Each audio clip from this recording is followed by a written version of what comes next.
Сәлем достар. Біздің YouTube арнамызға жазылыңыз. Денсаулыққа қатысты қызықты бейнелер, пайдалы кеңестер және жаңа контентті жіберіп алмаңыз. Жазылу батырмасын басып қоңырауды қосыңыз, сонда жаңа бейнелерді алғашқы болып көресіз. Видеоны достарыңызбен бөлісіңіз. Рахмет. Селен, ағзаға пайдасы, түрлері және дозасы. Селен, адам ағзасына қажетті маңызды микроэлемент. Ол антиоксиданттық қасиетке ие және көптеген өмірлік маңызды процестерге қатысады. Селеннің жеткілікті мөлшерде болуы ағзаның иммундық жүйесін қолдайды, гормондардың түзілуіне, жүрек пен қалқанша безінің саулығына ықпал етеді. 1. Селеннің ағзаға пайдасы. 1.1. Қуатты антиоксидант.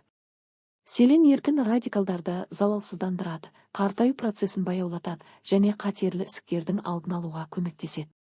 1.2. Қалқанша безінің қызметін реттеу. Селен қалқанша безінің гормондарының түзілуіне қатысады, зат алмасуды қалыпты деңгейде ұстайды. Гипотиреоздың қалқанша безінің әлсіздігі алдын алады. 1.3. Иммундық жүйені қолдау. Инфекцияларға қарсы ағзаның төзімділігін арттырады. Қабынуға қарсы әсер көрсетіп, вирустық аурулардан қорғауға көмектеседі. 1.4. Жүрек қан тамыр жүйесі. Селен жүрек бұлшықеттерін қорғап, жүрек қан тамырларының серпімділігін арттырады. Жүрек талмасының алдын алу ықтималдығын төмендетеді. 1.5. Репродуктивті денсаулық. Ерлерде сперматозоидтардың сапасын жақсартады, бедеуліктің алдын алады. Әйелдердің жүктілік кезіндегі денсаулығын жақсартады және түсік қаупін азайтады. 1.6. Тері, шаш және тырнақ. Тері мен шашты нығайтады, тырнақтардың сынғыштығын азайтады. Безеулердің акне алдын алады және теріні қалпына келтіреді. 1.7. Жүйке жүйесі. Когнитивті функцияны жақсартады, есте сақтау қабілетін арттырады. Альцгеймер және Паркинсон ауруларының қаупін азайтады. 2. Селеннің түрлері. Селен қоспалары әртүрлі формаларда кездеседі. Олар табиғи және синтетикалық болып бөлінеді. 2.1. Органикалық түрлері. Селен метионин, ең жақсы сіңетін түрі, көбіне дәрумен кешендерінде кездеседі. Селен цистеин, табиғи тағамдарда болады, тиімді әрі қауіпсіз. 2.2. Бейорганикалық түрлері.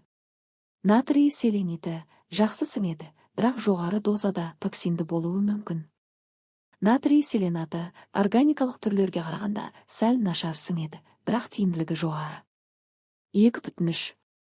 Табиғи көздері, тағамдар. Бразилия жаңғағы селенге бай ең танымал өнім 100 грамда 1900 мың. Балықтар, тунец, сардина, лосось. Ет, сиыр еті, тауық еті, бауыр. Жұмыртқа, сүт өнімдері, ірімшік. Дәнді дақылдар мен тұқымдар, асқабақ дәні, күнбағыс тұқымы. Көкөністер, брокколи, сарымсақ, саумалдық. 3.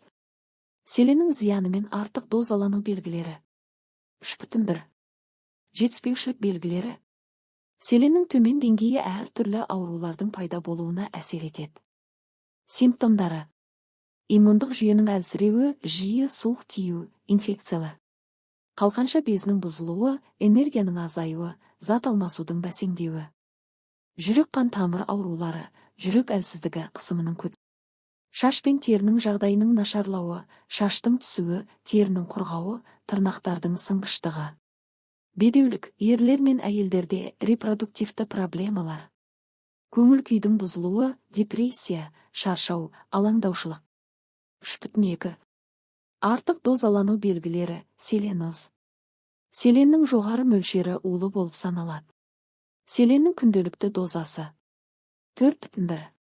Ұсынылатын тәуліктік мөлшер. Жасы тобы, күнделікті мөлшері, мың. Нәрестелер 0-6 ай, 15 мың. Балалар 1-3 жас, 20 мың. Балалар 4-8 жас, 30 мың.